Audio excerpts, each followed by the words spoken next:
હવે ત્રીજો પ્રશ્ન છે કે 2 કરતા મોટી સંખ્યા હોય એની તરફ નિર્દેશ કરે તેની સંભાવના કેટલી? તો અહીં શક્યતા 3 માટે 2 કરતા મોટી સંખ્યા તરફ. પહેલા તો આપણે 2 કરતા મોટી સંખ્યા લખવી પડે કે 2 કરતા મોટી સંખ્યાઓ અહીં નીચે લખું છું તો કે કેટલી આવે? 3 4 5 6 7 અને 8 એટલે કે 1 2 3 4 5 6 6 સંખ્યાઓ એવી મળે છે કે જે 2 કરતા મોટી છે. બરાબર છે. હવે માટે લખવાનું કે માટે તેની સંભાવના બરાબર શું લખાશે? 2 કરતા મોટી સંખ્યા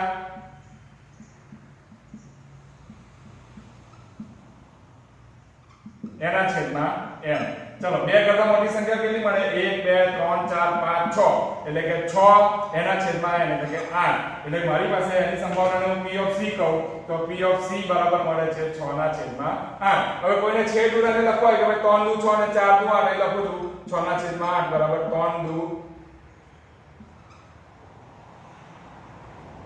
6 અને 4 દુ 8 તો 3 ના છેદમાં 4 જવાબ પણ સાચો. બરાબર. ચાલો હવે એના પછીની આપણે ચોથા નંબરનો પ્રશ્ન જોઈએ કે 9 કરતા નાની સંખ્યા તરફ નિર્દેશ કરે. બરાબર.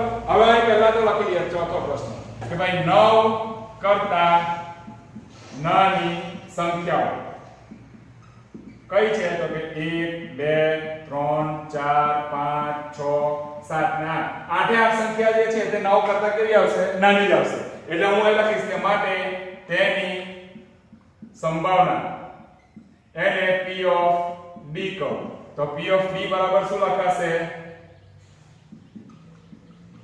ચાલો p of d બરાબર શું લખાશે? તો કે 9 કરતા નાની સંખ્યાઓ છેદમાં n. 9 કરતા નાની સંખ્યા કેટલી છે? આપણે જોઈએ 1 2 3 4 5 6 7 8 એટલે કે 8 એના છેદમાં n બરાબર પણ કેટલા છે? 8. એટલે 8 આ ઉડી જશે તો જવાબ કેટલો આવશે? એટલે p of d બરાબર કેટલો આવ્યો? 1. તો આ રીતનો પણ એક દાખલો છે જે આપણે જોયો. આ સ્વાધ્યાયનો 12મો દાખલો છે 15.1 એટલે રકમ પણ તમે ચોપડીમાંથી જોઈ શકશો. આપણે અહીંયા જોયો બરાબર સમજી લેશો.